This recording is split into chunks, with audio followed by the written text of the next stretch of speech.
శకం ధన్వంతరి సమం వైద్యం కృష్ణం వందే జగద్గురుం. ఓం అస్మద్గురుభ్యో నమః.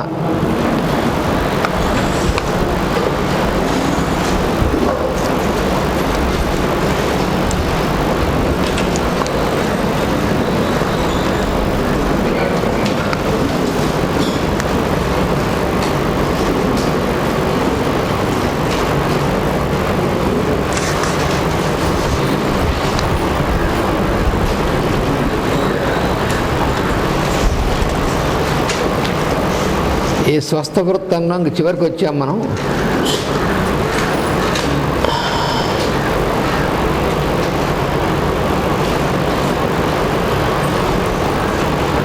మాట్లాడుటకు, ఆలోచించుటకు, పని చేయుటకు ఆవేశముతో కూడిన తొందరపాటును ఎల్లప్పుడూ నియంత్రించాలి, కానీ అణిచిపెట్టరాదు. మాట్లాడడం, ఆలోచించడం, పని చేయడం అని మూడు ఉంటాయి మనకి. వీటిని త్రికారణములు అంటారు. ఆలోచించడం మనస్సుతో, మాట్లాడడం వాక్ ద్వారా, పని చేయడం శరీరం ద్వారా. ఇవి మూడు కూడా, ఈ మూడింటిని త్రికారణములు. కరణం అంటే ఇన్స్ట్రుమెంట్ అని అర్థం. ఈ మూడింటికి ఏమీ తేడా లేకుండా ఉన్నటువంటి వాళ్ళు ఆరోగ్యవంతులు. మనకొక శ్లోకం ఉంది, మనస్యేకం వచస్యేకం కర్మణ్యేకం మహాత్మనాం. మనస్యన్యత్ వచస్యన్యత్ కర్మణ్యన్యత్ దురాత్మనాం అని ఒక శ్లోకం చిన్నప్పుడు చదువుకున్నా. మహాత్ములు ఎవరండి అంటే, మనసి ఏకం, మనసులో ఉన్నది ఒకటే. వచసి ఏకం, వాక్కులో వాడు పలికేది అదే పలుకుతారు. ఏదైతే మనసులో ఉందో అదే పలుకుతారు. కర్మణి ఏకం, కర్మ వాడు చేసే పని కూడా ఏం ఆలోచిస్తారో అదే మాట్లాడతారు, ఏం మాట్లాడతారో అదే చేస్తారు. ఈ మూడు ఒకటే అయినటువంటి వాళ్ళు మహాత్ములు. మరి దురాత్మలో మనసి అన్యత్, మనసులో ఒకటి ఉంటుంది. వచసి అన్యత్, మాట్లాడేటువంటిది వేరుగా ఉంటుంది. కర్మణి అన్యత్, చేసే పని వేరుగా ఉంటుంది. దురాత్మనాం, ఎంత సింపుల్ శ్లోకం చూడండి. మనస్యేకం వచస్యేకం కర్మణ్యేకం మహాత్మనాం. మనసి అన్యత్ వచస్యన్యత్ కర్మణ్యన్యత్ దురాత్మనాం అని. ఇక్కడ ఎందుకు గుర్తొచ్చిందంటే, మాస్టర్ గారు ఇక్కడ ఏం చెప్తున్నారు, ఆలోచించడానికి, మాట్లాడడానికి, పని చేయడానికి, ఈ మూడింటికి కూడా ఆవేశంతో కూడినటువంటి తొందరపాటు ఉండకూడదు. ఆవేశంతో తొందరపాటు ఉంటే ఆలోచనలో తొందరపాటు ఆలోచనలు చేస్తాం. రాంగ్ డెసిషన్స్ అనేటువంటి మనసులో వస్తాయి. ఆవేశంతో డెసిషన్ తీసుకోకూడదు, ఎప్పుడు తొందరపాటు కూడదు. అలాగే మాట్లాడేప్పుడు తొందరపాటు, ఆవేశంతో తొందరపాటుతో మాట్లాడకుండా అవతల వారితో శత్రుత్వం వస్తుంది. ఆవేశంతో ఎప్పుడు మాట్లాడకూడదు. ఆవేశం మనసులో ఉందంటే కొంతసేపు ఏం ఆలోచించకుండా, మాట్లాడకుండా మౌనంగా ఉండి భగవంతుని స్మరించడం, ఏదో ఒక స్తోత్రం చదువుకోవడం, ఏదో ఒక మంచి చదువుకోవడం. ఆ ఆవేశం పోయేంత వరకు కూడా ఆలోచన చేయకూడదు, మాట్లాడకూడదు, ఏ పనిలో దిగకూడదు.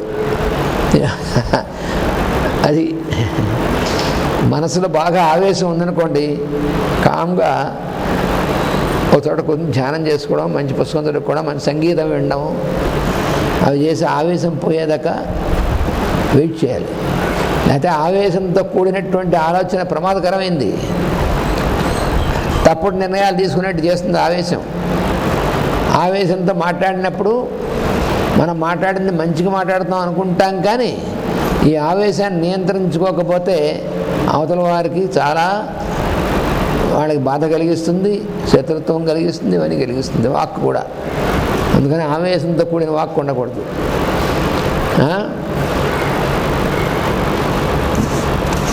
మనం కుండ పగలగొట్టకలే సత్యం చెప్పడాకన్నారు మాస్టర్ గారు. కొంతమంది అంటారు మాట, నేను కుండ పగలగొట్టినట్టు చెప్తాను అంటే, నువ్వు సత్యం పలుకు కానీ కుండలు ఏం చేసే వాటిని పగలగొడతావు అన్నారు మాస్టర్. నువ్వు ప్రతిసారి సత్యం చెప్పాలన్నప్పుడు ఒక కుండ పగలగొడతావా? అక్కలేని పని అన్నారు. అందుకని సత్యం పలకడం కూడా సౌమ్యంగా చెప్పాలి, అంతేగాని అవతల వాడికి అప్రియంగా పలకాలి. అందుకనే మనుస్మృతిలో ఇంకో శ్లోకం ఉంది, సత్యం బ్రూయాత్ ప్రియం బ్రూయాత్ న బ్రూయాత్ సత్యమప్రియం. సత్యం బ్రూయాత్, సత్యాన్నే పలకాలి. ప్రియం బ్రూయాత్, ప్రియంగా పలకాలి, అవతల వాళ్ళకి మనసు కష్టం కలగకూడదు. న బ్రూయాత్ సత్యమప్రియం, అప్రియమైనటువంటి సత్యాన్ని వెంటనే వెయిట్ చేయం. అంటే అబద్ధం చెప్పమని అర్థం కాదు, సత్యమే పలకాలి. కానీ అప్రియమైనటువంటి సత్యాన్ని పలికితే అవతల వాడికి ఒకసారి ప్రాణాలు పోవచ్చు. ఇందాక భర్తృహరి గారు చేసిన పనిలాగా. అందుకని అంటే అక్కడ అసత్యం పలికాడు అనుకోండి. అందుకని సత్యం బ్రూయాత్ ప్రియం బ్రూయాత్ న బ్రూయాత్ సత్యం అప్రియం. రెండవది ఏంటంటే ప్రియం చ నానృతం బ్రూయాత్, అంటే అవతల వాడిని ప్లీజ్ చేయడం కోసం అబద్ధం చెప్పకూడదు. అవతల వాడిని పొగట్టడం కోసం, ప్లీజ్ చేయడం కోసం అబద్ధం చెప్పకూడదు. సత్యం చ నానృతం బ్రూయాత్. ఏష ధర్మ సనాతన, ఇది సనాతన ధర్మం అయ్యా అన్నాడు. అది గుర్తుపెట్టుకోవాలి.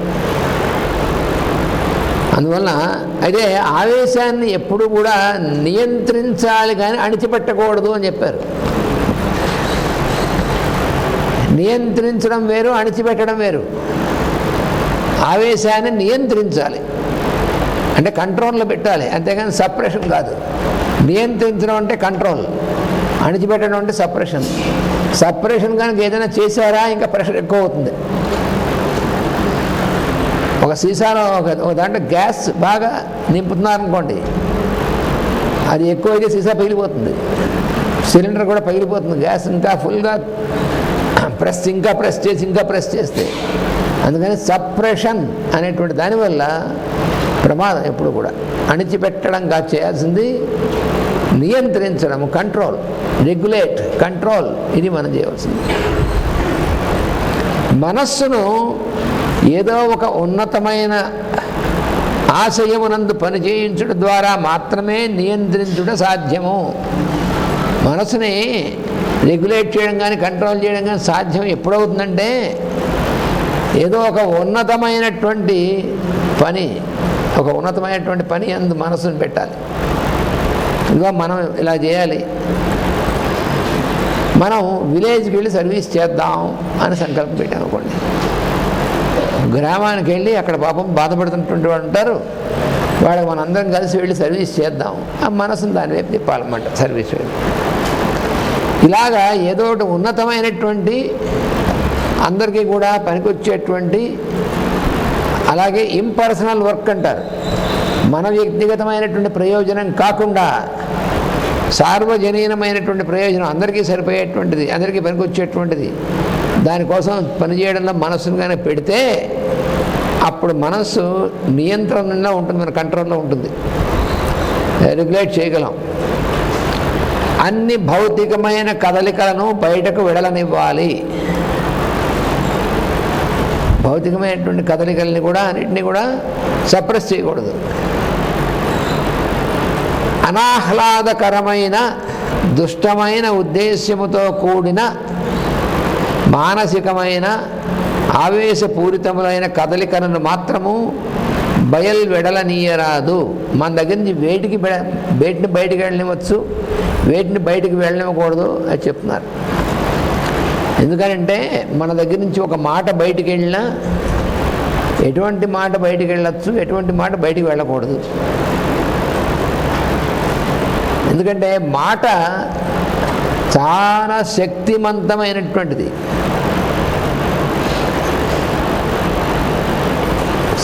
ఎందుకు శక్తివంతమైన అంటే మనం ఏమి చేయక్కర్లే, మాటతో అవతవాన్ని ఆనందింపజేయచ్చు, వాడిని నృత్యం చేసేట్టు చేయొచ్చు, వాళ్ళని చాలా హుషారు చేయొచ్చు, వాళ్ళకి ధైర్యం కలిగించవచ్చు, ఇవన్నీ చేయొచ్చు. అదే నెగిటివ్గా అయితే మాటతో వాళ్ళని దుఃఖం కలిగించవచ్చు, వాళ్ళకి బాధ కలిగించవచ్చు, వాళ్ళని సర్వనాశనం చేయొచ్చు ఇటు మాటతో. అంటే మాటకి ఎంత శక్తి ఉంది చూడండి. అందుకని మన నుంచి మాట బయటికి వెళ్ళేప్పుడే ముందే మాటని ఏం మాట్లాడుతున్నాం, ఎలా మాట్లాడుతున్నాం, చూసుకోవాలి. మనం మాట్లాడింది సత్యమే అవ్వచ్చు. మీ నాన్నగారు అంటే ఎలా ఉంటుంది, మీ అమ్మమ్మ కూడా అంటే ఎలా ఉంటుంది? రెండు ఒకటే అర్థం, కానీ తేడా లేదు. అది అలా పలుకుతే వారికి ఎంత మనసుకు ఎలా ఉంటుంది, ఇలా పలుకుతే మనసుకు ఎలా ఉంటుంది, మనకు తేడా లేదు. అందుకని మనం మాట మన నుంచి బయటికి వెళ్ళాక ఏం చేయలేము. మాట్లాడేసిన తర్వాత ఏదో అంటే ఆవేశంగా అనేసానంటే అనేసావు, అయిపోయింది, అనేసావు, ఇంకా దాన్ని ఏం చేయలేము. నువ్వు అనేసావు, అవతల వాడి బాధ కలిగేసింది, ఏం బాధపడద్దు, బాధపడటం అయిపోయింది, ఇంకేమిటి. అందుకని మన నుంచి మాట బయటికి వెళ్ళే ముందే చాలా జాగ్రత్తగా ఉండాలి. అలాగే మన ఆలోచన కూడా, మాటే కాదు, అంతకంటే పవర్ఫుల్ మన ఆలోచన. అందుకని ఏం చెప్తారంటే అనాహ్లాదకరమైనది అంటే ఆహ్లాదము కలిగించనటువంటిది, అనాహ్లాదకరమైనటువంటిది, దుష్టమైన ఉద్దేశముతో కూడినది అంటే బ్యాడ్ ఇంటెన్షన్తో కూడినటువంటిది. అటువంటి మానసికమైన ఆవేశపూరితమైన కదలికలను మన నుంచి బయటికి వెళ్ళనీయకూడదు. మనం ఒక రాయి విసిరామనుకోండి, ఆ రాయి ఎవరికెళ్ళి దెబ్బ తగులుతుందో, విసిరేసిన తర్వాత అయ్యో దెబ్బ తగులుతుందేమో, అప్పుడు దెబ్బ తగులుతుందేమో, నువ్వేం చేసి విసిరేసిన తర్వాత నీ కంట్రోల్ లేదు దానికి. నువ్వు రాయి విసిరేసావు, విసిరేసిన వెంటనే అయ్యో ఎవరికైనా తగిలితే ఎలా ఏమిటి, నువ్వు విసిరేసావు, నీకేం చెల్లిపోయింది. అది ఎవరు తగలచ్చు, ఏమైనా అవ్వచ్చు. నువ్వు విసరక ముందు నువ్వు ఆలోచించాలి. ఈ రాయి విసిరితే ఎవరికైనా దెబ్బ తగులుతుందేమో ముందు ఆలోచించాలి, కానీ ఇలా విసిరేసి అయ్యో నా రాయి తగులుతుందేమో అంటే, ఇది కూడా అలాంటిదే. నీ మాట కానీ నీ ఆలోచన కానీ ఏమైనా సరే నీ దగ్గర నుంచి వెళ్ళే ముందే నువ్వు జాగ్రత్తగా చేసుకోవాలి.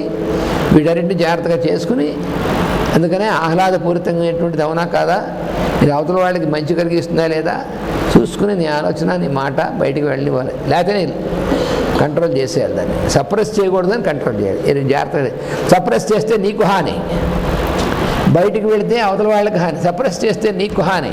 అందుకని వాళ్ళకి నీకు కూడా హాని కాకుండా ఉండాలంటే ఏం చేయాలి? రెగ్యులేట్ ఇట్, కంట్రోల్ ఇట్, అది నేర్చుకోవాలి. ఆర్ట్ ఆఫ్ రెగ్యులేషన్ అది నేర్చుకోవాలి.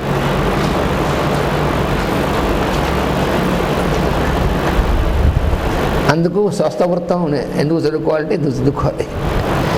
మరి ఈ తెలియకపోతే జీవితంలో ఎంత ఇబ్బంది పడతాం, మనం ఇబ్బంది పడతాం, పక్క వాళ్ళని ఇబ్బంది పెడతాం. మన ఇంట్లోనే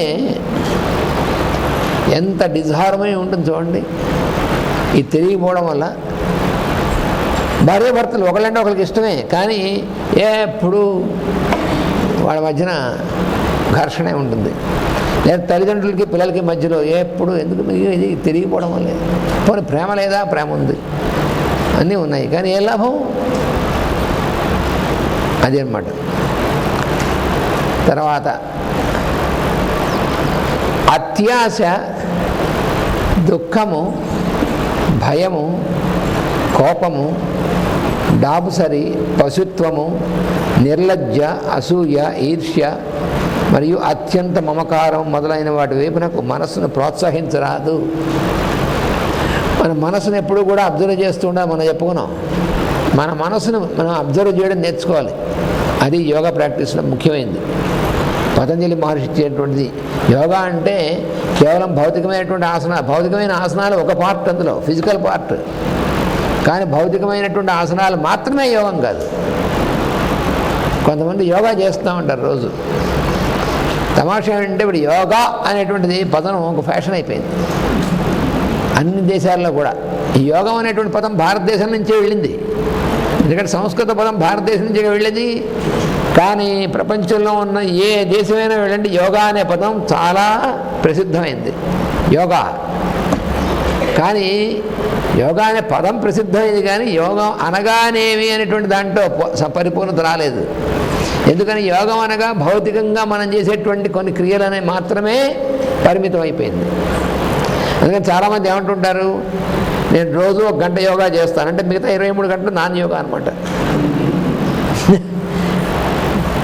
భగవద్గీతలో ఏం చెప్పాడంటే యోగస్థ కురు కర్మాణి, చేసే పని ప్రతి పనిని కూడా యోగ స్థితిలో ఉండి చేయవలెను అన్నాడు. యోగస్థితి అనగానేమి చిత్తవృత్తి నిరోధం చెప్పాడుగా మొట్టమొదటిలోనే. యోగ చిత్తవృత్తి నిరోధ అని. నీ మనస్సు యొక్క బిహేవియర్ని సస్పెండ్ అయినటువంటి స్థితిలో. అందుకని మనస్సు వాటిని ప్రోత్సహించకూడదు దేనివైపు. ఇవన్నీ కూడా అత్యాశ, గ్రీడీనెస్, దుఃఖము, సారో అనేటువంటిది, భయం అంటే ఫియర్, కోపము, యాంగర్, డాబ్సరీ అంటే బాగా అగ్రాండిజ్మెంట్ అంటారు, తన గురించి బాగా అనమాట. పశుత్వం, యానిమల్ బిహేవియర్ అనమాట, అంటే చాలా క్రూయల్టీ. నిర్లజ్జ, అసూయ, ఈర్ష్య, అది అత్యంత మమకారం. మనస్సుని వాటి వైపుకి ప్రోత్సహించకూడదు. అత్యంత నిర్లజ్జ అంటే సిగ్గు లేకపోవడం.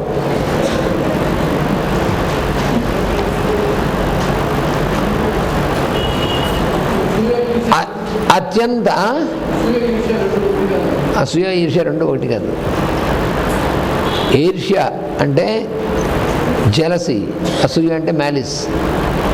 జెలసీ అనేటువంటి రెండుకి తేడా ఉంది. అతి మమకారం, అత్యంత మమకారం, అది కూడా మంచిది కాదు. మనం పిల్లల్ని ప్రేమతో పెంచాలి కానీ మమకారంతో కాదు. మమకారంతో పెంచామంటే వాళ్ళు చెడిపోతారు. వాళ్ళు చెడిపోవడానికి మనమే కారణం అవుతాం. తర్వాత వాళ్ళకి మనకి మధ్యలో ఉండే సత్సంబంధాలు కూడా పోతాయి మమకారంతో పెంచితే. మమకారం అనేటువంటిది దానివల్ల ఏమవుతుందంటే మన సెల్ఫిష్ మోటో అనేటువంటిది పనిచేస్తుంది. మన పిల్లల్ని వాళ్ళ పిల్లల్ని పెంచుతాం మనం. వాడికి కావాల్సినది కొనిపెడుతున్నాం, వాడికి కావాల్సిన చదివిస్తాం, పెంచుతున్నాం. మమకారం అంటే ఎలా ఉంటుంది? వీడు నాకు మాత్రమే చెందినటువంటి వాడు కాబట్టి వీడెప్పుడు నాకు అధీనంలో ఉండాలి, నాకు విధేయులై ఉండాలి, వీళ్ళు పెద్దవాళ్ళైన తర్వాత నన్ను జాగ్రత్తగా చూసుకుంటూ ఉండాలి. ఇవన్నీ వీటితో పెంచుతూ ఉంటే దానివల్ల ఏమవుతుంది? అశాంతి అనేటువంటిది వస్తుంది. ఎవరైతే పిల్లల్ని అలాంటి ఉద్దేశంతో పెంచుతారో వాళ్ళ తర్వాత అశాంతికి గురవ్వాల్సి వస్తుంది. ఎందుకని? పిల్లల్ని పెంచడం మన కర్తవ్యం. నువ్వు పిల్లల్ని కన్నావు కాబట్టి మన కర్తవ్యం అది. అది కూడా ఏదో మెకానికల్గా కాదు, భగవంతుడు ఇచ్చినటువంటి ప్రసాదం అని అనుకోవాలి. భగవంతుడే ఆ రూపంలో తన యొక్క సాన్నిధ్యాన్ని మనకి ఇచ్చాడు అని భావించి భగవంతుడి సేవగా పిల్లల్ని మనం పెంచినట్టయితే మమకారం లేకుండా, అప్పుడు వాడికి ఎప్పుడూ శాంతిగా ఉంటాడు. అటువంటి తల్లిదండ్రులు ఎప్పుడూ శాంతిగా ఉంటారు, ఏం పర్వాలేదు వాడికి. లేకపోతే వాడు చిన్నప్పుడు వాడికి కొనిపెట్టినప్పుడల్లా, వాడి ఫీజు కట్టినప్పుడల్లా వీడి పెద్దవాడైన నన్ను చూడాలి, వీడిని జాగ్రత్తగా చూడాలి అని చేశాడు అనుకోండి. వీడి పెద్దవాడైన తర్వాత అసలు వీడిని పట్టించుకోలేదు అనుకో. నేను ఎంత ఖర్చు పెట్టాను వాడి కోసం, అదేమిటిది? ఎవరి కోసం ఖర్చు పెట్టావు? వాడికి ఏడుపు మిగులుతుంది చివరికి అటువంటి వాడికి. అది నిజంగా జరుగుతాయి. ఎప్పుడు మనం చాలా చాలా కుటుంబాలు జరిగేటువంటివి. ఒక ఇద్దరు స్నేహితులు ఉండేవారు, జరిగింది కదా. ఇద్దరికి కూడా ఆయనకి ఒక్కడే కొడుకు, ఈయనకి ఒక్కడే కొడుకు.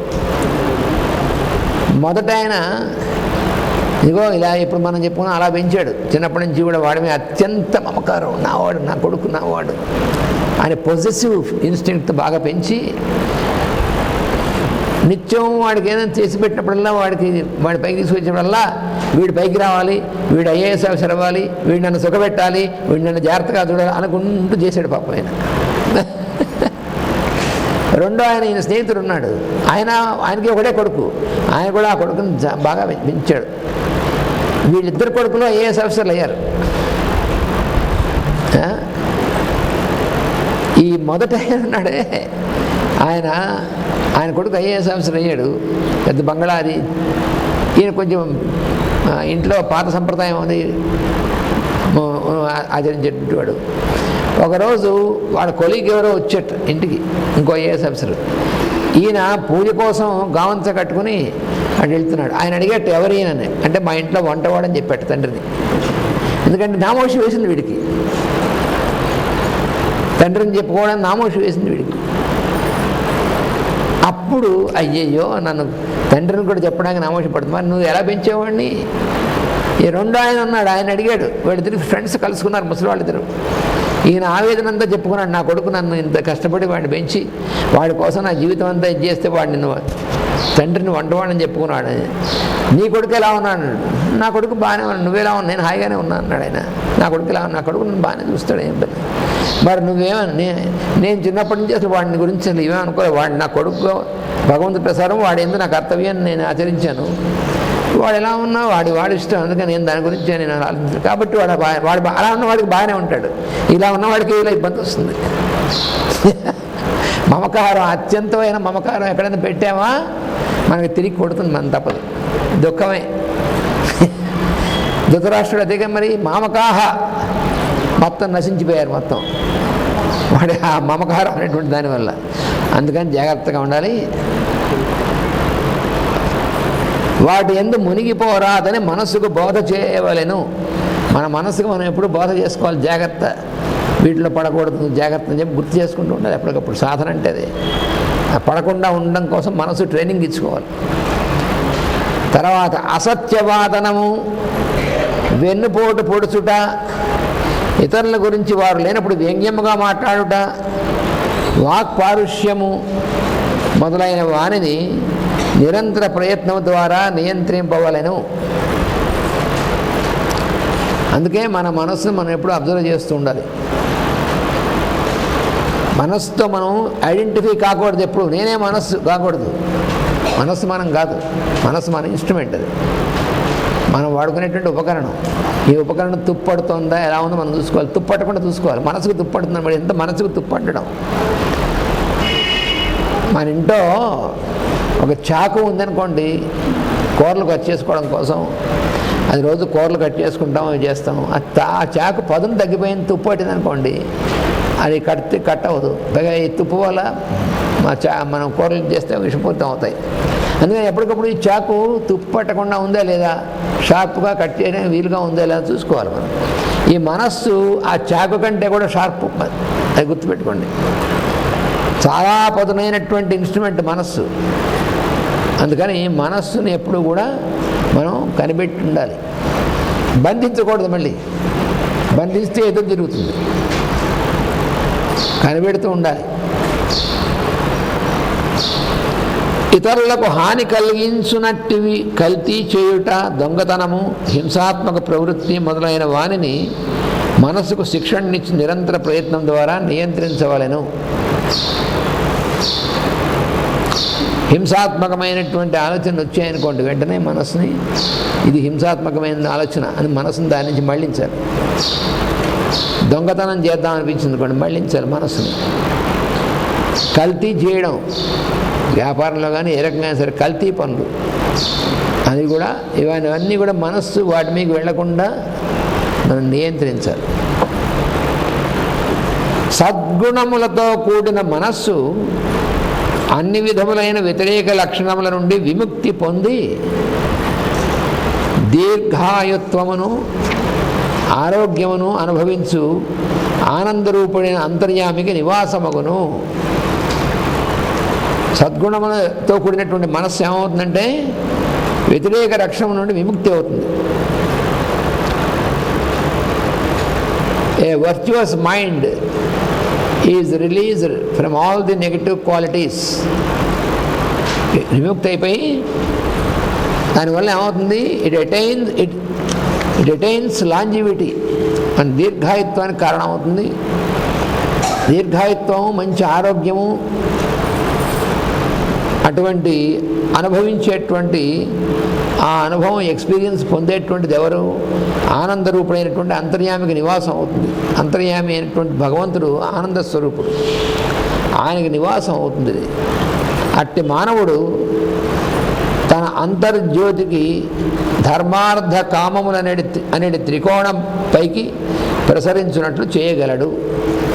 ఒక త్రికోణం ఉంది, ధర్మ అర్థ కామములు అని. దీనికి మన మాస్టర్ గారు ఈకే గారు సోషియో ఎకనామిక్ ట్రయాంగిల్ అని చెప్పి ఆయన ఆయన జెనీవా మొదలైనటువంటి చోట్ల ఆయన ఇచ్చినటువంటి లెక్చర్స్లో పాఠంలో వాళ్ళకి ఎక్స్ప్లెయిన్ చేశారు. సోషియో ఎకనామిక్ ట్రయాంగిల్, ఇవి ధర్మార్థ కామములు అని అంటారు. మోక్షం అనేటువంటి నాలుగోది. అంటే ఈ మూడు సమతౌల్యంతో ఉంటే అది సిద్ధిస్తుంది. అది మనం ప్రయత్నించేది పొందేటువంటిది కాదు, అది మనం పొందుతుంది. ఈ మూడు మనం జాగ్రత్తగా ఆచరించాలి. ఈ మూడు ఒకదానికొకటి సరైనటువంటి విధంగా కనెక్ట్ అయి ఉండాలి. ధర్మము అంటే లా అని అర్థం. ఈ ధర్మములు అనేటువంటివి ప్రకృతిలో ఉన్నటువంటి ధర్మాలు ఉంటాయి, అలాగే మన శరీరానికి సంబంధించినటువంటి ధర్మాలు ఉంటాయి. అందుకని ధర్మము అనేటువంటిది తెలుసుకొని దాని ప్రకారం మనం జీవించేటువంటి సాధన చేయాలి.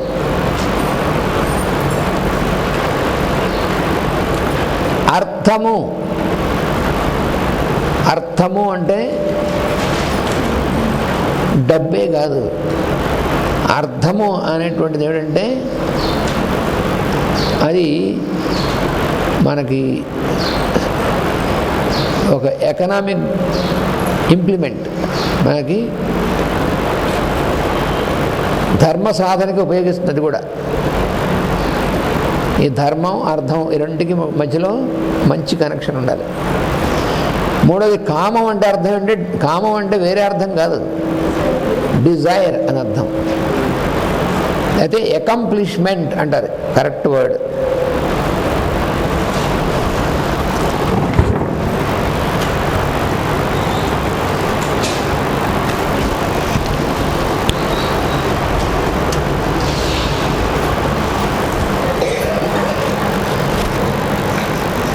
ధర్మము, ఈ ట్రయాంగిల్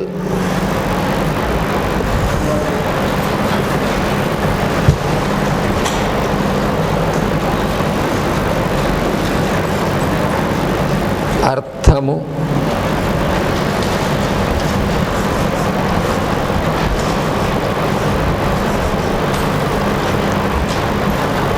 అర్థము అంటే రెమ్యూనరేటివ్ ఆస్పెక్ట్ అంటారు దాన్ని.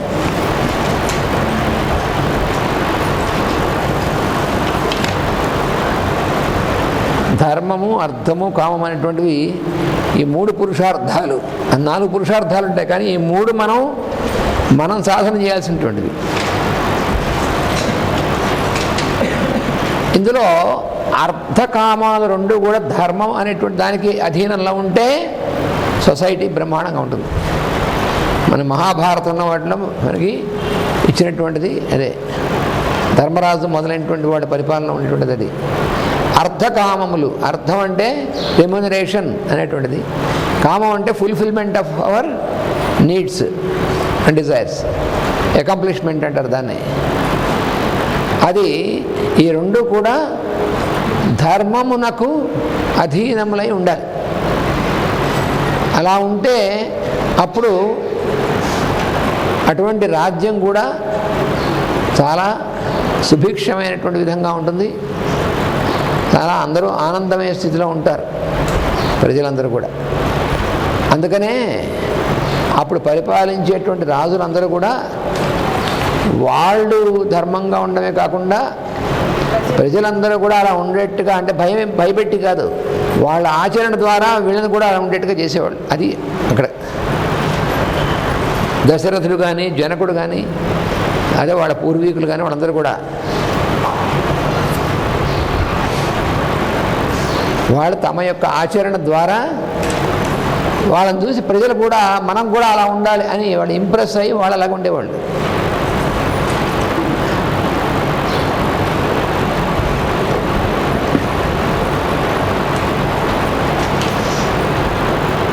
వాళ్ళు అందుకని వాళ్ళకు ఉన్నటువంటి రిసోర్సెస్ అన్నీ కూడా అందరూ రిసోర్స్ఫుల్గా ఉండేవారు. అర్థం అనేటువంటిది మాస్టర్ గారు చెప్పారు. వాళ్ళ ఎకనామిక్ అనేటువంటిది, వేదిక్ ఎకనామిక్ ఇది ఎలా ఉంటుందంటే, అంటే ఇప్పుడు మోడర్న్ సొసైటీ, ఇప్పుడు ఉన్నటువంటి సొసైటీకి అది ఇప్పుడు మర్చిపోయాం మనం. మనం ఎవరికైనా పని చేసి పెట్టామనుకోండి, ఆ పని యొక్క విలువ కడితే సుమారు ఫర్ ఎగ్జాంపుల్ ₹1 అనుకోండి, మనం ₹1 విలువ పనిచేసి పెట్టి ₹10 రావాలని కోరుకున్నాం అనుకోండి, అది చాలా ప్రమాదం సొసైటీకి. అలా కాకుండా మనం ₹1 విలువ అయినటువంటి పని చేసి పెట్టినప్పుడు ఒక ₹0.50 తీసుకున్నాం అనుకోండి, ఇదేమిటండి ఇదేం ఎకనామిక్స్ అండి అనిపిస్తుంది. కానీ అది ఆచరించినటువంటి వాడు తెలుస్తుంది ఎంత స్ట్రాంగ్ ఎకనామిక్ ఫీల్ వస్తుందో వాళ్ళకి. ఇది మామూలుగా మాటల్లో తెలియదు. మాకు మాస్టర్ గారు నిరంతరం బోధించింది అదే. నువ్వు ఒక విలువైన పని చేసి పెట్టావనుకో, అసలు నువ్వు ఎక్స్పెక్టే చేయక్కర్లేదు, నీకు ఆటోమేటిక్గా వస్తుంది. దానిలో నువ్వు ఎంత విలువైన చేసావో అంతకంటే తక్కువ నువ్వు రిసీవ్ చేసుకో. అలాగే ఇంకోళ్ళు నీకు పని చేసి పెట్టారనుకోండి, వాళ్ళు నీకు ఒక ₹0.50 లేకపోతే ₹30 విలువైనటువంటి పని చేసి పెట్టారు, నువ్వు వాడికి ₹1 అన్నారు. ఇదేమిటి రివర్స్గా ఉంది ఏమిటనిపిస్తుంది మనకి. ఇది చాలా అసలు తొందరగా అర్థం కాదు, ఏమిటో మోస్ట్ అన్ప్రాక్టికల్ అనిపిస్తుంది ఈ ఎకనామిక్స్. అదేమిటండి, మనం ₹1 పని చేసి పెట్టి ₹10 ₹100 తీసుకోవాలి, కానీ ₹1 పని చేసి పెట్టి ₹10 తీసుకోవడం ఏంటి? అవతల వాడు మనకు ₹10 పని చేస్తే వాడికేమో ₹30 ఇవ్వడం ఏంటి? ఎంత నాన్సెన్స్ అనిపిస్తుంది. కానీ ఇది ఆచరించినటువంటి వాడికి జీవితం ఎలా ఉంటుందో అనేటువంటిది మాకు తెలుసు. మాకు ఇచ్చిన ట్రైనింగ్ అలాంటి ట్రైనింగ్ ఇచ్చారు మాకు చాలామందికి. మాకే కాదు, ఆయన అనుసరించినటువంటి వాళ్ళు చాలామంది నిజంగా అనుసరించే వాళ్ళకి ఆ ట్రైనింగ్ ఇచ్చారు. ఇది ఇప్పుడు కొత్తది కాదు, మేస్టర్ అని చెప్పి ఇది కొత్తది కాదు, మన పూర్వీకులు ఆచరించింది అదే. పూర్వీకులు అందరూ ఆచరించినటువంటిది అదే. ఇప్పుడు మోడర్న్ సొసైటీలో ఎందుకు ఇబ్బంది వస్తుందంటే దీనికి రివర్స్లో ఉంది ఎకనామిక్స్ అంతా. అందుకని ప్రమాదం. అందుకని ఎప్పుడు కూడా అర్థకామములు అనేటువంటివి, ఈ కామములు అనేటువంటివి కూడా మనకి ఏవి రావాలో అనేటువంటివి, ఈ అకాంప్లిష్మెంట్ మనకి నీడ్స్ అనేటువంటివి అవి కూడా ఫుల్ఫిల్ అవుతాయి. వాటి గురించి కూడా మనం వరి అవ్వక్కర్లేదు. మనం ఏది ఫుల్ఫిల్ చేయాలో, మనం ఏమి ఆచరించాలో, ఏది ఫుల్ఫిల్ చేయాలో ఎవరికి అంటే ముందు మన ఫ్యామిలీకి చేస్తాం, న్యాచురల్లే, తప్పు కాదు. కానీ ఇంతటితో ఆగకూడదు. సొసైటీలో భాగం నువ్వు. మనకి రామాయణంలో రావణుడి గురించి ఒక శ్లోకం ఉంది.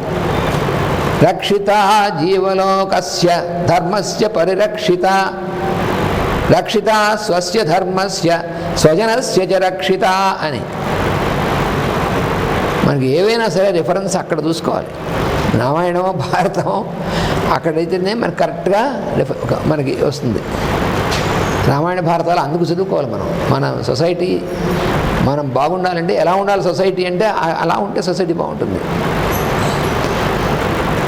లేకపోతే అసలు అక్కడే ఉంది. మేషారు చెప్పారు మనకి 3 రకాలైనటువంటి అన్నదమ్ములు అక్కడే ఉన్నారు. రామాయణ కాలంలో ఇప్పుడు ఉన్నారు, అప్పుడు ఉన్నారు. ఈ రాజ్యం నీది, నువ్వే పరిపాలించాలని తమ్ముడు అంటే, ఈ రాజ్యం కాదురా నువ్వే పరిపాలించాలని అంటాడు అన్నగారు. అది చెప్తూ వాల్మీకి మహర్షి అంటారు, నైచ్ఛద్ రాజ్యం మహాబలహ అంటాడు. భరతుడు అన్నగారి అడవికి వెళ్ళారు, భరతుడు రాజ్యం వచ్చిందంటే ఆయన రాజ్యం కోరలేత అంటే చేతగాక కాదు, మహాబలహ వాడు బలవంతుడు, వాడేం తక్కువ వాడు కాదు, అయినప్పటికి కూడా రాజ్యం అక్కర్లేదు అన్నాడు. వాల్మీకి మహర్షి ఎప్పుడు అలా చెప్తారు. ఆయన నైచ్ఛద్ రాజ్యం అని పక్కన మహాబలహ అన్నాడు. వాడు అన్ని సామర్థ్యాలు ఉన్నటువంటి వాడు అయ్యుండి రాజ్యం నాది కాదు అన్నగారిది అన్నాడు. అంతేగాని చేతగాని సన్నాసి కాదు వాడు భరతుడు. ఈ రాజ్యం నీదంటే నీదనుకున్నారు అన్నదమ్ములు. ఆ అన్నదమ్ములు ఒక పక్క ఉన్నారు, రామలక్ష్మణ భరతశత్రుఘ్నులు. ఇంకో అన్నదమ్ములు ఉన్నారు, వాడు వాలి సుగ్రీవులు. వాడు అన్నగారు గుహలోకి వెళ్తే వాడు అక్కడ చచ్చిపోయి ఉండొచ్చు, ఎందుకైనా మంచిది గుహకు రాయడ్డు పెట్టేసి వచ్చి వాడి భార్యను కూడా ఎత్తిపోయాడు కదా వీడు సుగ్రీవుడు గాడు. వాడు తిరిగి వచ్చిన తర్వాత వాడు వీడిని చావగొట్టి వెధవాను చంపుదామని చూస్తావురా అంటే వీడు వాడిని చంపుదామని చూడలేదు, వీడు చచ్చిపోయాడేమో అలా వాడే అంత బలవంతుడైనటువంటి వాడు వాడే చేస్తే వాడు నన్ను కూడా చంపేస్తాడు రాక్షసుని భయపడ్డాడు. కానీ వచ్చి వాడి భార్యని వాడి రాజ్యాన్ని అంతా కూడా తీసుకున్నాడు. వీడు ఏమాత్రం ఆలోచించలేదు. వాడు వచ్చి మరి వీడికి అన్నయ్యగా వాడు వీడి గురించి ఆలోచించాడు, వీడు తప్పు చేసాడు లేదా అని. చేసి వీడిని నేను చంపేస్తాను అని చెప్పి వీడు పారిపోయేట్టు చేసి వీడి భార్యతో రాజ్యాన్ని వాడు తీసుకున్నాడు. ఆ అన్నదమ్ములు ఉన్నారు, వాడు సుగ్రీవులు. ఇంకా మూడో అన్నదమ్ములు ఉన్నారు రావణ కుంభకర్ణులు. వాళ్ళు చూడండి, వాడు సీతామ్మని ఎత్తుకొచ్చాడు, యుద్ధం వచ్చింది, అందరూ వచ్చారు, చాలామంది రాక్షసులు చచ్చారు, మేఘనాథుడి దగ్గర నుంచి అందరూ చచ్చిపోయారు. ఇంక కుంభకర్ణుడు లేపాడు, నువ్వు వీళ్ళు లేపితే కానీ లాభం లేపితే ఏమైందిరా ఏం కుంభముడి కింద నన్ను లేపామన్నాడు. ఇలా వాడు రాముడు ఉన్నట్టే వాడి పెళ్ళాన్ని తీసుకొచ్చా నేను, వాడు యుద్ధానికి వచ్చాడు, మన వాళ్ళని తెచ్చారు, నువ్వు ఎలా తీసుకొచ్చావో చెప్పు అన్నాడు. వాడు లేనప్పుడు ఎత్తుకొచ్చా అన్నాడు. అసలు నీకేమైనా బుద్ధి ఉందిరా అన్నాడు. అసలు నువ్వు మన వంశాన్ని తగిన పని అదేమిటి కుంభకర్ణుడు అంత ధర్మం చెప్తున్నాడు కావచ్చు అనుకుంటాం, కాదు. వాడు ఏం చెప్పాడంటే మన పద్ధతి ఏమిట్రా వెధవా నువ్వు చేసిన పని, వాడిని భర్తను చంపేసి దాన్ని తీసుకురావాలి కానీ వాడు లేనప్పుడు తీసుకొస్తాడరా గాడిదే అని తిట్టట్టు వాడు. నువ్వు ఎవడి భార్యని ఎత్తుకురావాలంటే వాడిని చంపేసేస్తే ఎత్తుకురావాలి, మళ్ళీ వాడితో గొడవ ఉండదు అన్నట్టు. అటువంటి అన్నదమ్ములు వీళ్ళు వెధవలు. మరి ఇప్పుడు కూడా ఈ 3 రకాల అన్నదమ్ములు ఉంటారు, ఎప్పటికీ ఉంటారు. అందుకనే ఈ రామాయణం ఎప్పటిదాకా ఉంటుందంటే వాల్మీకి మహర్షి చెప్పాడు, యావస్థాస్యంతి నదయ ఇది గిరయ, ఎప్పటిదాకా ఈ నదులు ఎప్పటిదాకా ఉంటాయో పర్వతాలు ఎప్పటిదాకా ఉంటాయి అప్పటిదాకా రామాయణం ఉంటుంది. అంటే అర్థం ఏంటి, రామాయణం ఎప్పటిదాకా ఉంటుందంటే ఈ రకమైనటువంటి క్యారెక్టర్స్ ఎప్పుడూ ఉంటాయిరా అని అర్థం. నేను రామాయణంలో రాసినటువంటి క్యారెక్టర్స్ ఎప్పుడూ ఉంటాయి అని. అందుకని ఈ ధర్మం అనేటువంటిది పైనుండి అర్ధకామములు ధర్మానికి అధీనంగా ఉంటే అప్పుడు ఉన్నటువంటి సొసైటీ ఉందే అది అత్యుత్తమైనటువంటి విధంగా చాలా సర్వశ్రేయోదాయంగా ఉంటుంది. అలా ఉన్నప్పుడు మోక్షం తర్వాత సిద్ధిస్తుంది. అది దాన్ని వీడు సాధించేది కాదు. చాలామంది తెలియక ధర్మం అర్థ కామ మోక్షములు కూడా మోక్షం సాధించేటువంటిది ఏం కాదు అది. చాలామంది పెళ్ళిలో పురోహితులు కూడా ధర్మేచ అర్థేచ కామేచ మోక్షేచ అని కూడా చదువుతారు. ఈ మధ్య విన్నాను. త్రయేత నాతి చరితవ్యా అని చదువుతారు పెళ్ళిలో. నాతి చరామి అని వాడు అంటాడు. అది ఇప్పుడు వాళ్ళు అంటలేదు, వాడు పురోహితునే అనేమంటున్నారు, వాడే అనేసేయాలి. పెళ్లి కొడుకు నాతి చరామి అని అన్నానంటే వాడు మీరే అనేసేయండి నాకెందుకంటాడు వాడు. అలా ఉంది దౌర్భాగ్యం. ఇప్పుడు వాడు అర్ధేచ కామేజ మోక్షేచావు. నేను అడిగాను, మోక్షేచ ఏమిట్రా, అర్ధేచ కామే ధర్మేచ అర్ధేచ కామేచ కానీ మోక్షేచ ఏమిటి, అది నువ్వు కలిపేస్తాను. మరి 4 పురుషార్థాలు కానీ 4 కలిపేయాలన్నాడు. ఓర్ని తప్పదే కానీ అసలు ఏమర్థమైంది అసలు. అందుకని సోషియో ఎకనామిక్ ట్రయాంగిల్ అని మాస్టర్ గారు దీన్ని ఆయన ఎక్స్ప్లెయిన్ చేశారు చాలా అద్భుతంగా. యునైటెడ్ నేషన్స్లో కూడా మాస్టర్ గారు ఇది చెప్పారు జెనీవాలో. అటువంటిది అందువల్ల ఇది స్వస్థవృత్తం అనేటువంటి దాన్ని సంగ్రహంగా మనం చెప్పుకుంటే ఈ విధమైనటువంటి ఆచరణ కనుక మనకు ఉన్నట్లయితే మనకి ఆరోగ్యం అనేటువంటిది చాలా చక్కని స్థితిలో సామ్య స్థితిలో ఉంటుంది అని మనకు ఆయుర్వేదం చెప్తుంది. అందుకనే ఆరోగ్యంగా ఉండడం అనేటువంటి దాని గురించి మనం ప్రయత్నం చేయాలి. కానీ రోగం తెచ్చుకుని ఈ రోగం ఎలా పోగొట్టుకోవాలి అనేటువంటిది కాదు నాయన. భగవంతుడు ఇచ్చినటువంటిది ఆరోగ్యం దీర్ఘాయువు అనేటువంటి వాటిని ఉపయోగించుకోవాలి. మనకి ఈశావాస్య ఉపనిషత్తు అని ఉంది. ఆ ఉపనిషత్తులోనే మొదట్లోనే చెప్తాడు ఏమని,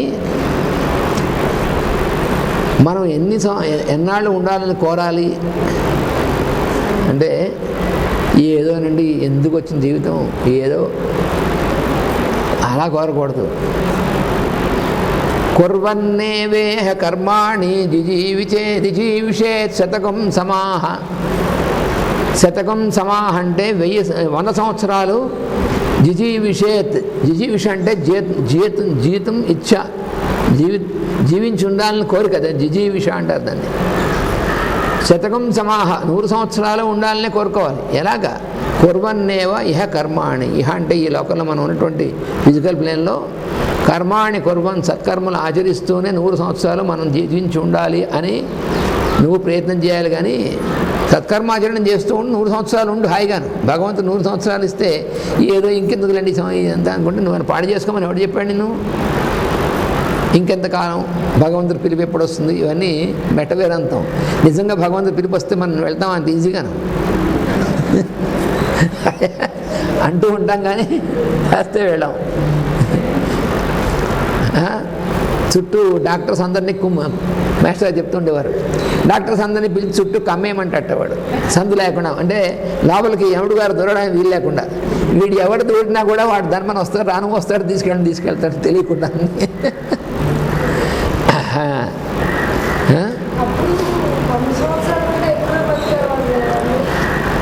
శతకం సమాహ అనేటువంటిది ఒక మెషర్. ఎక్కువ కూడా బతకచ్చు. ఇప్పుడు మళ్ళీ మనం ఈ స్వస్థవృత్తం అనేటువంటి దాంట్లో కొన్ని ముఖ్యమైనటువంటి చెప్పుకున్నాం. ఇప్పుడు నిత్య జీవితంలో మనం ఈ నీరు తాగడం అనేటువంటి దాని గురించి కొన్ని రూల్స్ ఉన్నాయి, అవి చెప్పుకుందాం. తర్వాత కొన్ని కూడా విషయాలు కూడా ఉన్నాయి. ఏమిటంటే మనకి పళ్ళ రసాలు అనేటువంటివి మనం చెప్పుకున్నాం. పళ్ళ రసాలు ఏ పండు ఏ సీజన్లో ఏ ప్రాంతంలో ఏది దొరుకుతుందో దాన్ని స్వీకరించడం ఎక్కువ మంచిది అని. ఆ సీజన్లో మామిడి పళ్ళ సీజన్లో మామిడి పళ్ళ రసం తాగాలి. అంతేకాని ఈ మామిడి పళ్ళన్నింటినీ కోల్డ్ స్టోరేజ్లో పెట్టి మనకు చలికాలంలో ఉన్నప్పుడు నాకు మామిడి పండు తింటే బాగుంటుంది అని అప్పుడు మామిడి పండు రసం తాగుతాను అంటే వాడు ఎవడో మాజా అంటూ ఉంటాడు. అది మజాగా ఉండదు, అంత కెమికల్స్ వేసి దాన్ని ప్రిజర్వ్ చేసి చావకొట్టి చెవులు మూసి అవన్నీ తాగితే ఏడిసినట్టు ఉంటుంది.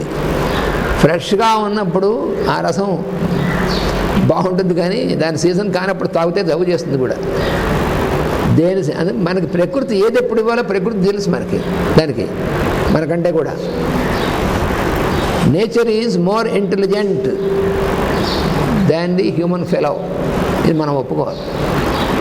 నేను చాలా ఇంటెలిజెంట్ అనుకుంటాడు మానవుడు. ప్రకృతి కంటే కూడా నేను ఇంటెలిజెంట్, ఐ కెన్ కాంక్వర్ అంటాడు వీడు. వీడి కాంక్వర్ ఏంటి? దేన్ని వీడి చేయగలడు? ప్రకృతిలో ఉన్నటువంటి ఏది కూడా వీడి కంట్రోల్లో ఉండదు, ఉంటే ప్రమాదం. అందుకే భగవంతుడు మన కంట్రోల్లో పెట్టలేదు. మనం ఇంత సైంటిఫిక్ అడ్వాన్స్మెంట్ వచ్చింది కదా. మరి భూకంపం వచ్చిన తర్వాత ఎంత స్కేల్లో వచ్చింది? 9 రెక్టర్ స్కేల్ మీ ఎంత వచ్చింది అప్పుడు చెప్తాడు. అప్పుడు చెప్తే ఎందుకు? నువ్వు ముందు ఆపగలవా? ఇప్పటిదాకా ఆపగలిగారా? ఏది ఆపలేరు. భూకంపం కాదు, సునామీ కాదు, తుఫాన్ కాదు, ఇవేవి కూడా మానవుడు వాడి వల్ల కాదు. కానీ అనుకుంటాడు అహంకారం చేత నేను ప్రకృతిని నా కింద పెడతాను. అది వాడి ప్రకృతే వాడి కంట్రోల్లో ఉండదు. వాడు ఇంకో ప్రకృతి కంట్రోల్ వాడిది. వాడి శరీరమే వాడు చెప్పింది విందు. మన శరీరమే మన కంట్రోల్లో ఉండదు కదా, ప్రకృతిని వీడు కంట్రోల్ చేస్తాడా? అంత అజ్ఞానం అనమాట అది. అది అజ్ఞానము, తర్వాత యారోగెన్స్. అది ఇగ్నోరెన్స్, యారోగెన్స్ రెండు కూడా. అలా కంట్రోల్ చేద్దాం అనుకోవడం యారోగెన్స్, ఆ కంట్రోల్ చేస్తున్నాం అనుకోవడం ఇగ్నోరెన్స్. రెండు వీడికి ఒకటి కాదు. అందువలన తర్వాత ఇంకా మజ్జిగ తాగడం అనేటువంటిది ఉందే. ఈ మజ్జిగ తాగడం అనేటువంటి విషయాలు అంటే కొన్ని మజ్జిగ అనేటువంటిది ఉట్టి ప్యూర్ మజ్జిగ తాగడం అనేటువంటిది మధ్యాహ్నం తాగడం చాలా ఐడియల్. ప్యూర్ మజ్జిగ అనేటువంటిది. పైగా ఇంకోటి ఉంది, పెరుగు మజ్జిగ ఈ 2 పదార్థాలు ఉన్నాయి. మరి 2 ఒకటే కదండి. పెరుగు మజ్జిగ 2 ఒకటే కదా. 2 ఆరిజిన్ ఒకటే, కానీ ఆ 2 లక్షణాల తేడా ఉంది. పెరుగు ఎప్పుడు కూడా రాత్రి తినకూడదు. మనకి మాస్టర్ గారు భారతీయ బాలశిక్షలో చిన్న దాంట్లో పాట రాశారు, రాత్రిపూట పెరుగు తినకు రాసవు సిరినవలకు అని. పెరుగు రాత్రిపూట తినకూడదు. అసలు పెరుగు అంత ఐడియల్ కాదు. ఎప్పుడంటే మనం బాగా హరించుకోగలిగేటువంటి వయస్సు శక్తి ఉన్నప్పుడు, అప్పుడు కూడా రాత్రిపూట తినకూడదు. పగలు తినచ్చు పెరుగు, అది పర్వాలేదు, కానీ రాత్రిపూట పెరుగు తినకూడదు. మజ్జిగ, పెరుగుకి మజ్జిగకి చాలా వాటి ప్రాపర్టీస్ చాలా తేడా ఉన్నాయి. మజ్జిగ చాలా ఆరోగ్యకరం, చాలా మంచిది. పగలు మధ్యాహ్నం భోజనానంతరం ఇంకా ఎక్కువ మంచిది మజ్జిగ తాగడం.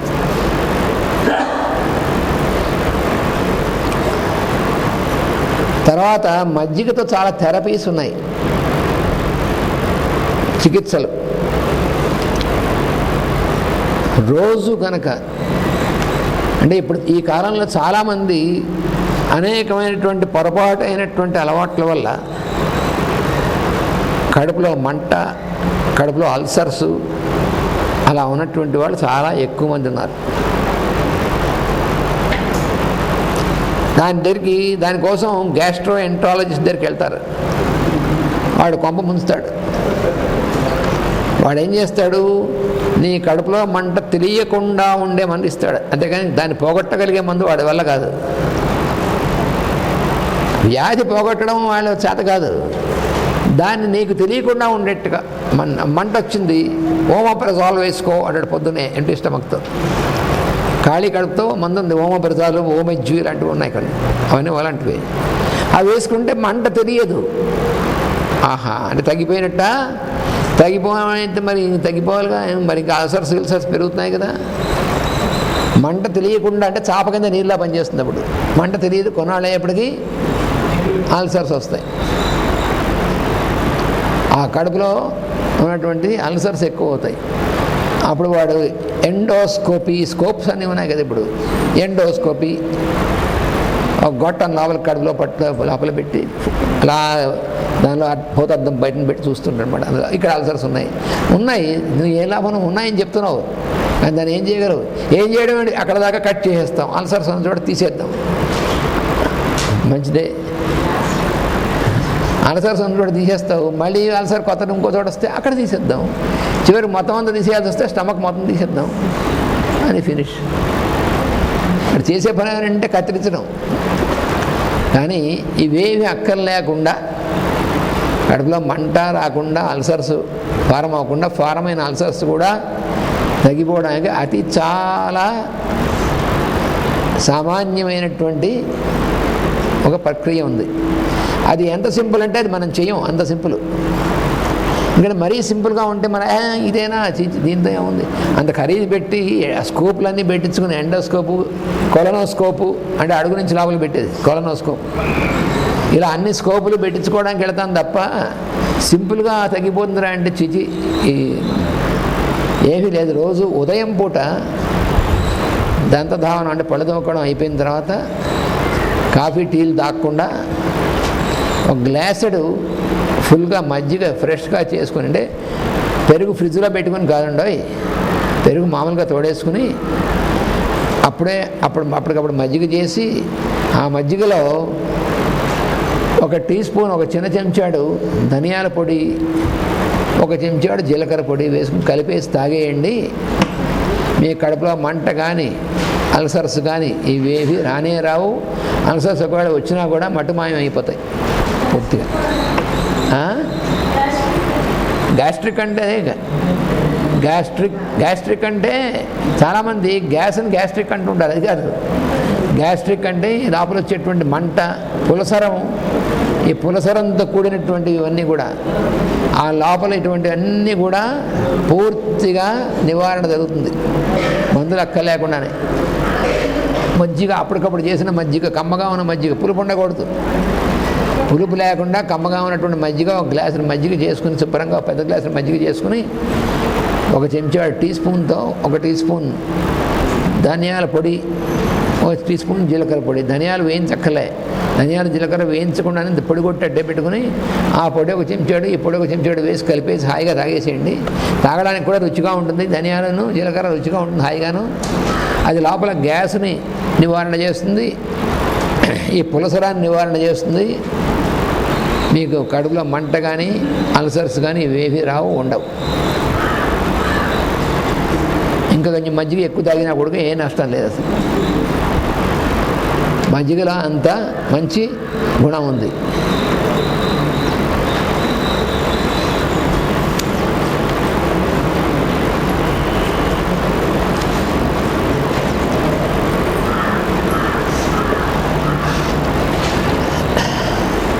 నీరు త్రాగడం గురించి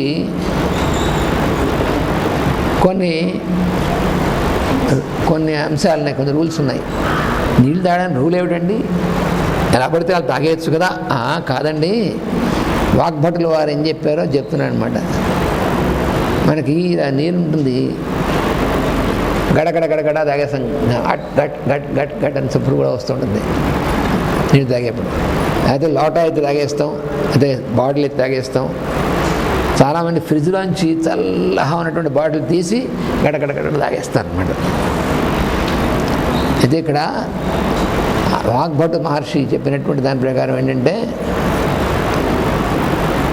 నీరు తాగేప్పుడు నుంచుని తాగడం కూర్చుని తాగడంలో తేడా ఉందన్నారు. నుంచుని తాగడం కాకుండా కూర్చుని, అది కూడా ఒక్కొక్క గుటకే మెల్లిగా మెల్లిగా మెల్లిగా తాగడం చేస్తే చాలా మంచిది ఆరోగ్యానికి అన్నారు. అంతేగాని ఎత్తి గడగడగడ తాగేయడం మాత్రం చేయొద్దన్నారు. ఒక గుక్క తాగి నోరు చప్పరిస్తూ మెల్లిగా తాగాలి. ఇది నీరు తాగేటువంటి విధానం. అంటే ఎలాగంటే, వేడిగా ఉన్నటువంటి పాలు మనం ఇలా గడగడ తాగేయగలమా? వేడిగా ఉన్న పాలు కొంచెం కొంచెం సిప్ చేస్తాం, సిప్పింగ్ అంటాం. కొంచెం కొంచెం కొంచెం కొంచెం తాగి మెల్లిగా మింగి తర్వాత మళ్ళీ కొంచెం అలా తాగాలి నీరు. దానికి కారణం ఏమిటంటే, దానికి సైంటిఫిక్ రీజన్ చెప్పాడు. అంటే కానీ ఊరికనే మూఢనమ్మకంగా కాదు. ఎప్పుడు ఆయుర్వేద శాస్త్రంలో దాని రీజన్ కూడా చెప్తారు. ఎందుకంటే ఇప్పుడు మన వాళ్ళు సైంటిఫిక్ రీజన్ చెప్పండి. సైంటిఫిక్ రీజన్ ఏమిటంటే, నోట్లో వచ్చేటువంటి లాలాజలం సలైవ, ఈ లాలాజలంలో క్షారములు ఎక్కువ ఉంటాయి, ఆల్కలాయిడ్స్ ఉంటాయి. మనకి యాసిడ్స్, ఆల్కలాయిడ్స్ అని 2 రకాల పదార్థాలు ఉంటాయి. యాసిడ్స్ అంటే ఆమ్లములు, క్షారములు అంటే ఆల్కలాయిడ్స్. ఆల్కలాయిడ్ అంటే క్షారములు అంటారు. ఈ నోట్లో ఉన్నటువంటి లాలాజలం అంతా కూడా క్షారం తయారవుతుంది. అందులో పొట్టలోనేమో యాసిడ్స్ తయారవుతాయి. అవి సిక్రేషన్ జరుగుతుంది అన్నమాట, అవి ఊరుతాయి. ఈ ఆల్కలాయిడ్ను యాసిడ్ కలిస్తే న్యూట్రలైజ్ అవుతుంది, ఒకదానికొకటి న్యూట్రలైజ్ చేస్తాయి.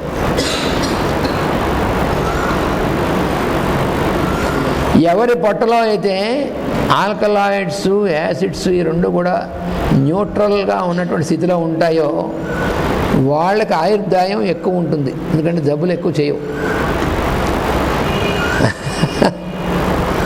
ఆల్కలాయిడ్స్ ఎక్కువైనా ఇబ్బంది వస్తుంది, యాసిడ్స్ ఎక్కువైనా ఇబ్బంది వస్తుంది. ఎందుకని ఈ యాసిడ్స్ ఆల్కలాయిడ్స్ ఉదాహరణ. అందుకని మనం ఏదైనా ఆహారం తీసుకున్నప్పుడు ముందు లాలాజలం ఊరుతుంది, దాంతో ఆల్కలాయిడ్స్ ఫార్మ్ అయ్యి ముందుకు ఇవి వెళ్తాయి లోపలికి.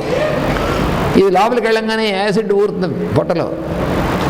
ఈ యాసిడ్ పరిమాణం ఎంత ఉండాలో అంతకంటే మించి ఉండకుండా ఈ ఆల్కలాయిడ్ పనిచేస్తుంది. ఈ ఆల్కలాయిడ్ ఎక్కువ అవ్వకుండా యాసిడ్ పనిచేస్తుంది. 2 ఉదాహరణకోటి న్యూట్రల్ చేస్తూ ఉంటాయి. మనం తాగేటువంటి నీటిని గడగడగడ తాగేసామనుకోండి, అప్పుడు నోట్లో ఉన్నటువంటి లాలాజలం పొట్టలోకి వెళ్ళదు. అది జరిగేటువంటిది. లాలాజలం ఊరాలి, ఊరిన తర్వాత పొట్టలోకి వెళ్ళాలి. అది మనం చపరించి తాగుతున్నప్పుడు లాలాజలం ఊరుతుంది, దాంతోపాటు పొట్టలోకి వెళ్తుంది. అలా వెళ్ళాలి.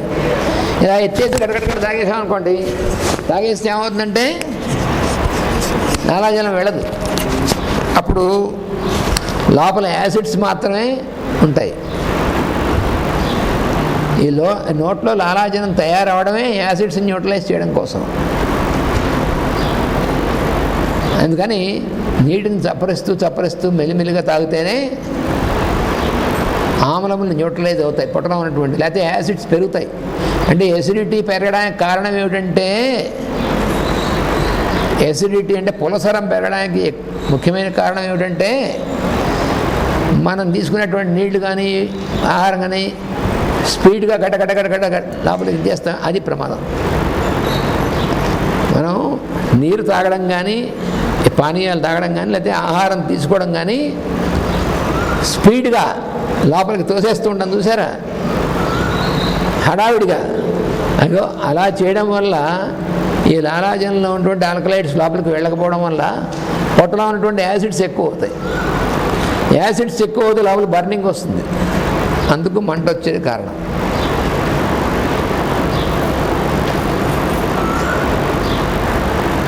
అందువల్ల ఈ జాగ్రత్తగా మనం కొంచెం తాగుతూ మెల్లిమెల్లిగా నవిలి బాగా తింటూ ఉండడం వల్ల లాలాజలం అనేటువంటిది ఎంత ఎక్కువ లోపలికి వెళితే అంతగా యాసిడ్స్ న్యూట్రలైజ్ అవుతూ ఉంటాయి. లోపల యాసిడ్స్ అవసరమే జీర్ణానికి, ఎంతవరకు అవసరమే అంతవరకే తప్ప అంతకంటే ఎక్కువ యాసిడ్స్ లేకుండా ఈ ఆల్కలైడ్ న్యూట్రలైజ్ చేస్తుంది.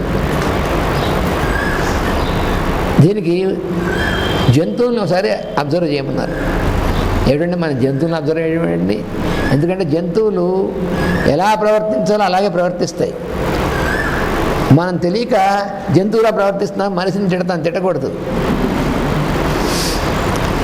మన మనుషులకి దగ్గరగా బాగా అలవాటైపోయినటువంటి కుక్కలు అవి అప్పుడప్పుడు మనుషులా ప్రవర్తిస్తూ ఉంటాయి. అప్పుడు వాటిని తిట్టాలి, మనుషులా ప్రవర్తిస్తాం వీటిని.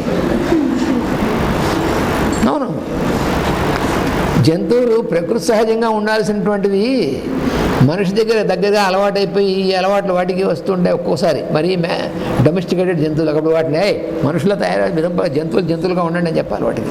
అందుకని మన జంతువుల ఏమిటి అని తిట్టకూడదు, బాధపడతాయి. ఎందుకంటే జంతువులు అలా చేయవు.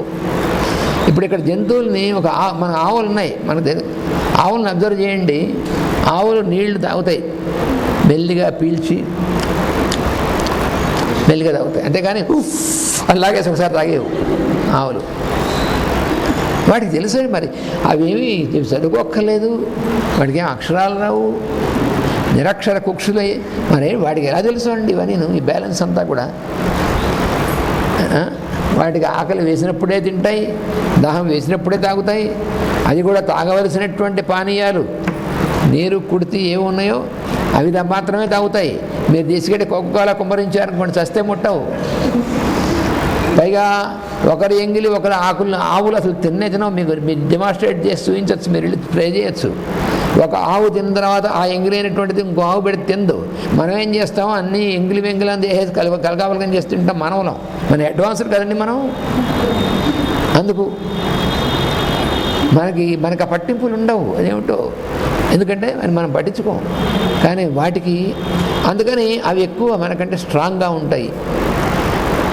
అలాగే ఆహారం కూడా నీరు కానీ ఆహారం కానీ ఇవన్నీ కూడా ఒక గుటగా తాగుతుంది, కొంచెం తిని బాగా నవ్వులుతుంది. ఆవులు కుక్కలు అందుకని వాటికి డయాబెటీస్లో ఇవి రావు. మీరు డయాబెటీస్ షుగర్ వ్యాధి ఉందనుకోండి, మీరు జంతువుల్లో షుగర్ వ్యాధి అని మీరు ట్రై చేయండి, రాదు. పిచ్చుకలు ఉంటాయి, నీరు చప్పరిస్తూ ఉంటాయి, పక్షులు తీసి చప్పరించి తాగుతాయి, అంతేగాని పీల్చవు. ఏ జంతువు కానీ ఏ పక్షులు కానీ అలా చేయవు. ఒక మానవ జంతువే అలా చేస్తాడు. అక్కలేని పనులు చేసేవాడు మానవుడే. వాడికి ఫ్రిడ్జ్లో పెట్టి ఇవ్వాల్సిన పని లేదు. వాటికి ఎంత వేడిగా ఎలా ఉన్న వేసవికాలం ఉన్నా మామూలుగానే ఉన్నటువంటి నీళ్ళు తాగుతాయి. కానీ మీరు ఫ్రిడ్జ్లో తీసిస్తాము ఆవుగారు అంటే ఏడిసేవాళ్ళే బాగుంటుంది. నీ ఫ్రిడ్జ్ నీ ఇంట్లో నువ్వే అట్టే పెట్టుకో, నాకు అవసరం లేదని చెప్తుంది.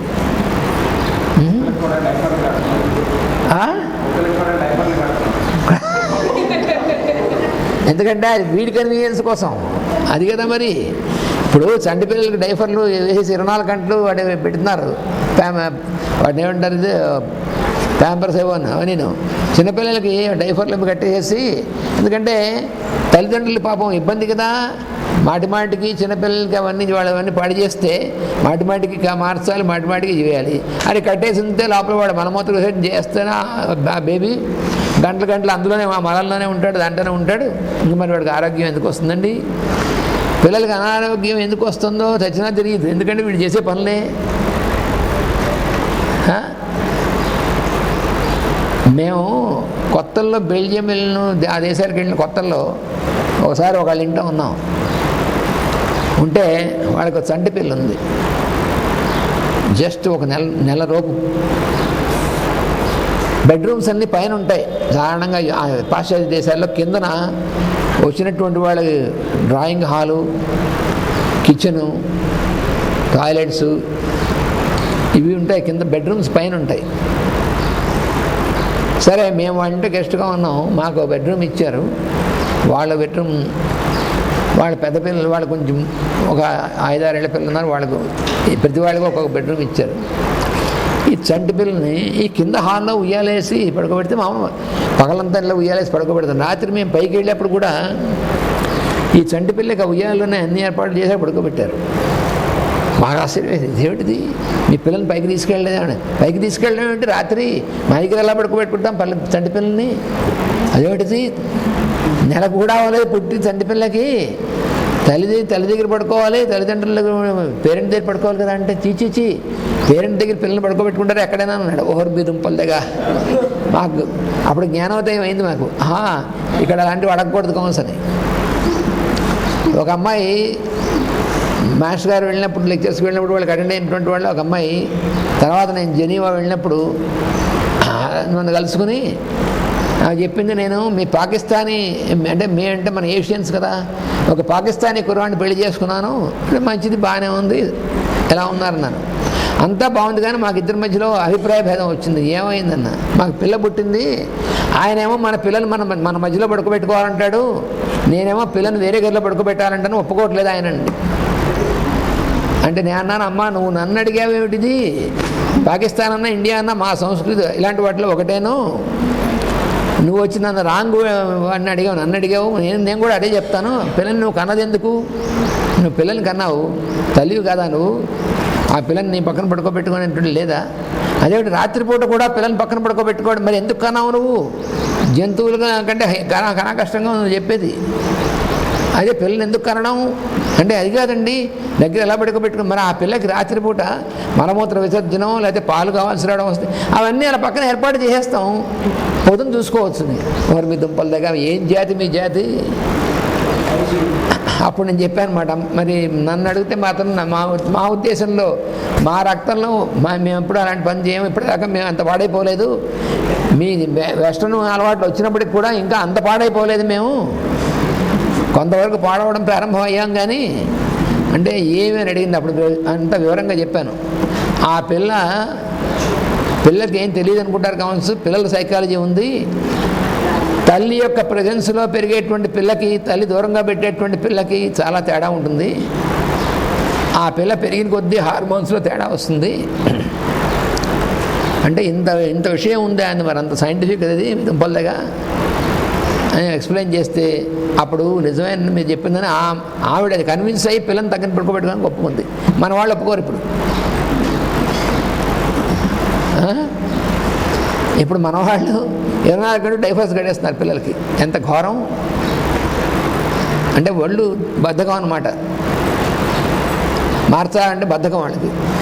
రోజు పొద్దున ఒకసారి మార్చడం, మన సాయంత్రం మార్చడం, 2 సార్లు మార్చారు కానీ మాటిమాటికి పిల్లలకి ఎవరు మారుస్తారు? అలాంటి పిల్లలు కనడం ఎందుకు? మనం తీసుకెళ్ళి ఆర్ఫనైజ్లో పడేసి సరిపోయే. అందుకని మధుమేహం లాంటివి ఇలాంటివి రోగాలు వాటికి ఎందుకు రావంటే అవి నేచర్ ప్రకారం ఫాలో అవుతుంటాయి.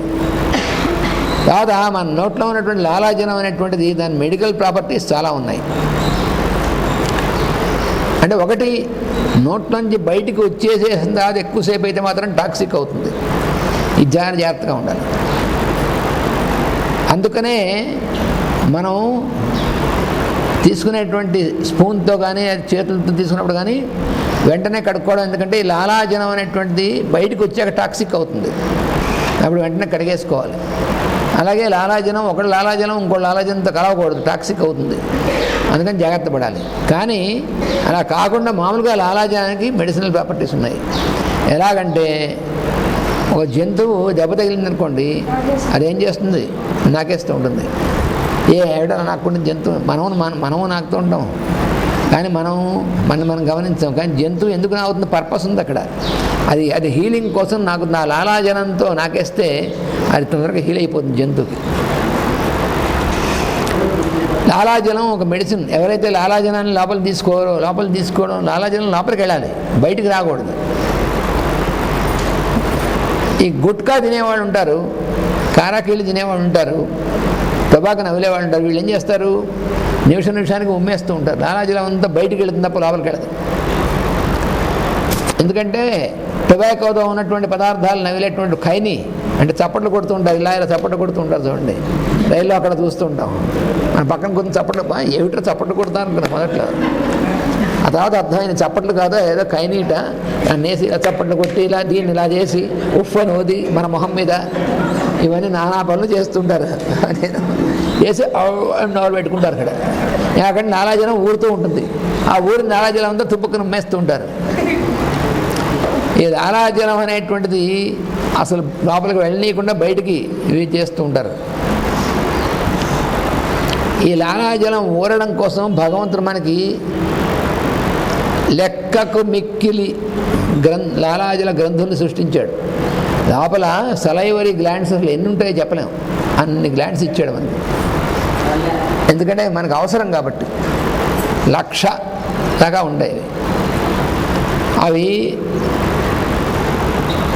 ఇవన్నీ మనం ఎప్పుడు బయటికి ఉమ్మివేయడం అనేటువంటిది ఎప్పుడంటే, ఎప్పుడైనా కఫం ఎక్కువ లోపల ఇది చేసి, అదే ఉదయం పూట మనం పళ్ళు తోముకునేప్పుడు నాలుగు మీద పాచిపట్టి ఉన్నప్పుడు మాత్రమే ఉమ్మి వేయాలి తప్ప, మాటికి ఉమ్మి వేసేటువంటి వాళ్ళకి లాలాజలం అనేటువంటిది బయటికి వెళ్ళిపోతే లోపలికి వెళ్లకుండా లోపల ఎసిడిటీ పెరుగుతుంది అనేటువంటిది సైంటిఫిక్ ఫ్యాక్టర్. అందుకని మాటికి ఉమ్మేయడం అనేది చేయకూడదు.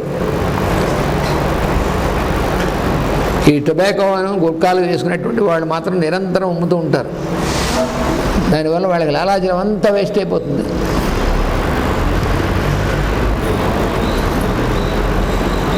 అందుకని తాంబూలం వేసుకుంటే ఎలాగా అని మళ్ళీ సందేహం వస్తుంది. తాంబూలంలో ఏం వేసుకుంటా దాన్ని బట్టి ఉంటుంది ఉమ్మేయడం. ఉట్టి తామలపాకులు ఒక్క సున్నం అయితే మాత్రం ఉమ్మేయాల్సిన అవసరం రాదు. దాని నిండా కాచు పూసేసి దానిలో ఈ అక్కలేనివన్నీ వేస్తే అప్పుడు ఈ పదార్థాలు ఉమ్మడానికి అవసరమైనటువంటి పరిస్థితిని ఏర్పాటు చేస్తాయి.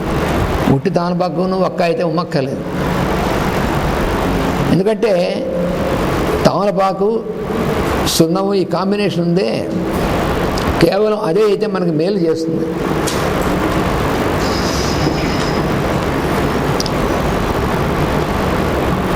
తర్వాత ఇంకో సూత్రం ఏమిటంటే, మనం తాగేటువంటి నీరుని చల్లగా తాగడం అనేటువంటిది. అంటే మరీ వేసంకాలం ఇలా ఎండలు మండిపోతున్నప్పుడు ఎక్సెప్షనల్గా మనం అవి కూడా సహజంగా ప్రకృతి సహజంగా కుండలో చల్లబడినటువంటివి తాగడం యాక్సెప్టబుల్. కానీ మామూలుగా ఏమిటంటే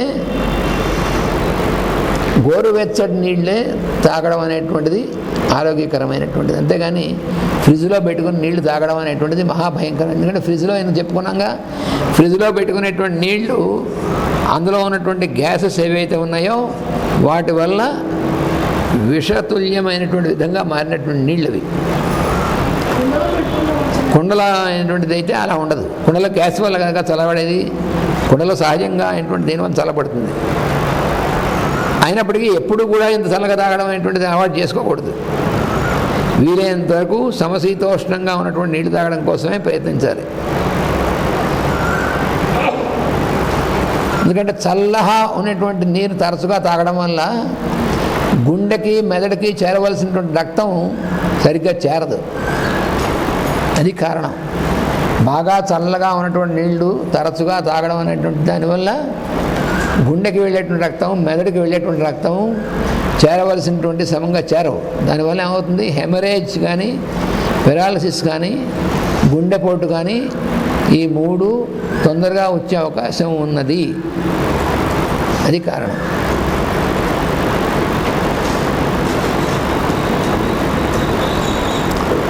అలాగే చల్లటి నీరు తాగడం ఎక్కువ అలవాటు చేసుకున్న వాళ్ళకి కాన్స్టిపేషన్ అనేటువంటిది కూడా క్రానిక్ అయిపోతుంది. రోజు ఫ్రీగా విరోచనం అవ్వదు.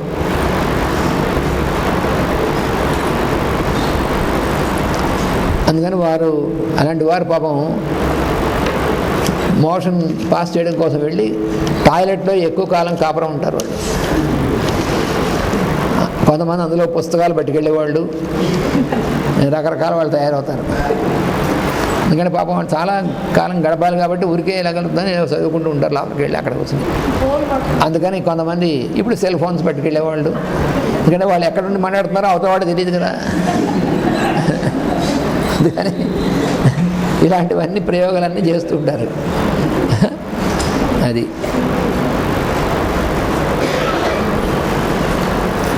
వాసుదేవ.